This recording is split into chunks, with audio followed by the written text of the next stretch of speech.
But the most amazing thing is that despite everything, the time of shining hopes had not passed for him. He would pay for those hopes with his head. Moreover, one reason of his preposterous confessions in the dock, incomplete but sufficiently egregious confessions, was precisely this. He still hoped that the idea to which he had dedicated his life would triumph. Anna Larina, Bukharin's wife. Having confronted the world with little except a battered typewriter and a certain resilience, he can now take posthumous credit for having got the three great questions of the 20th century essentially right.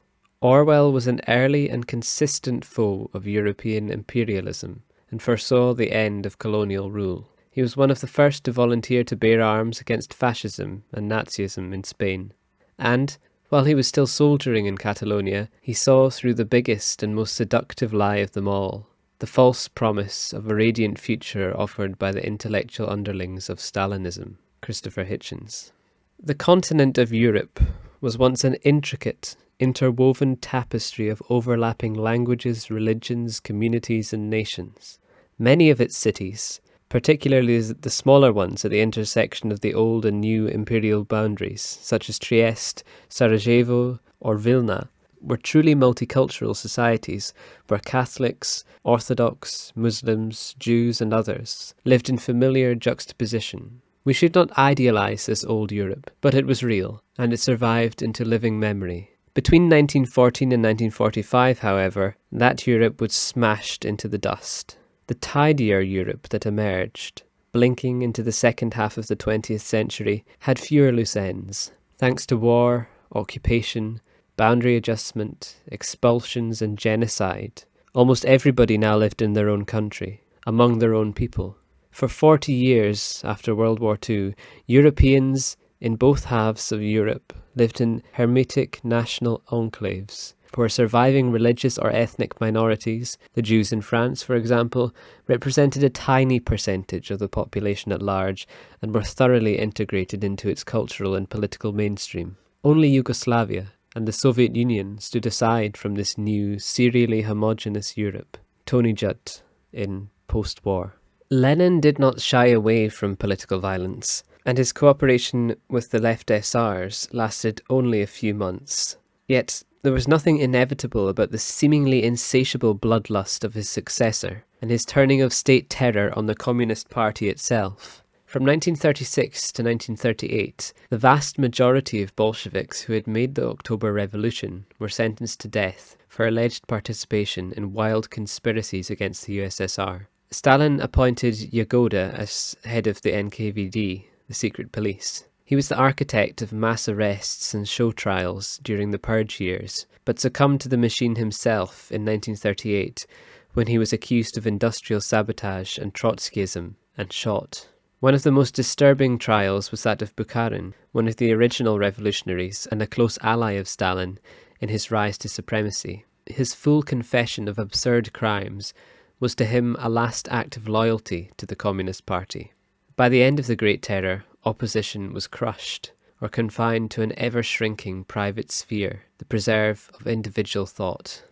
At the same time as Stalin was conducting a massive purge of political opposition, real or imagined, in the Soviet Union, the Iberian Peninsula was in a state of bitter civil war. The Second Spanish Republic was subjected to an attempted nationalist coup by General Franco. The coup was incompletely executed, and several Spanish regions remained loyal to the Republic. Alongside an indigenous Spanish left comprising a diverse array of socialists, anarchists, and hardline communists, there was a large number of international volunteers.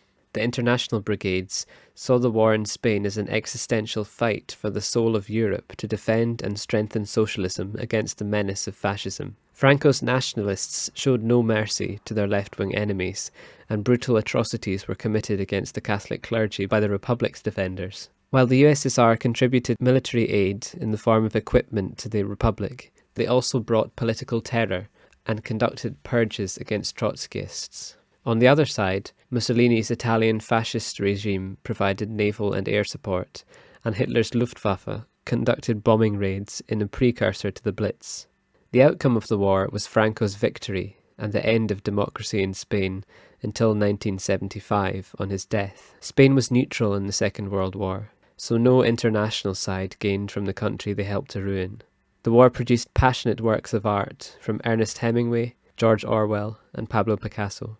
After their contribution to the anti-fascist crusade in Spain, the Soviet Union, for reasons of supreme pragmatism, signed a non-aggression pact with Nazi Germany.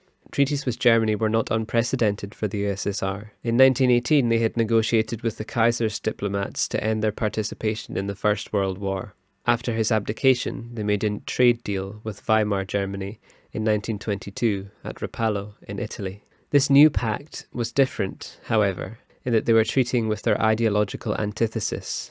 Hitler was virulently anti-Slav and anti-communist, yet somehow the two states found common ground in their desire to reorder the world and, more importantly, divide Poland between them. Stalin's trust was, of course, misplaced, and the Nazis launched Operation Barbarossa in 1941, for which the Soviets were totally unprepared. Luckily, the Germans did not reach Moscow by winter, and the Red Army began a grueling push back, ultimately reaching Berlin, ahead of the D-Day advance of the Western Allies. Stalin's fight against Nazi Germany was initially a fight for the survival of the socialist motherland, but as soon as the tide turned in the war, he was eager to make gains as liberator of Central and Eastern Europe, establishing a sphere of influence that would soon crystallize into the Warsaw Pact, a bloc of buffer states counterbalancing NATO in the West. Elections in the people's democracies produced socialist coalitions that were in turn purged of anti-Soviet elements and governed as de facto one-party states. Several of these actually had a popular base for communism, among those wanting a fresh start after the trauma of Nazi occupation. But this was not universally the case. Stalin died in 1953 to a spectacle of grief. His successor, Khrushchev, exposed his crimes in a 1956 speech. This led to a Hungarian uprising, which was brutally crushed by Soviet tanks in the same year.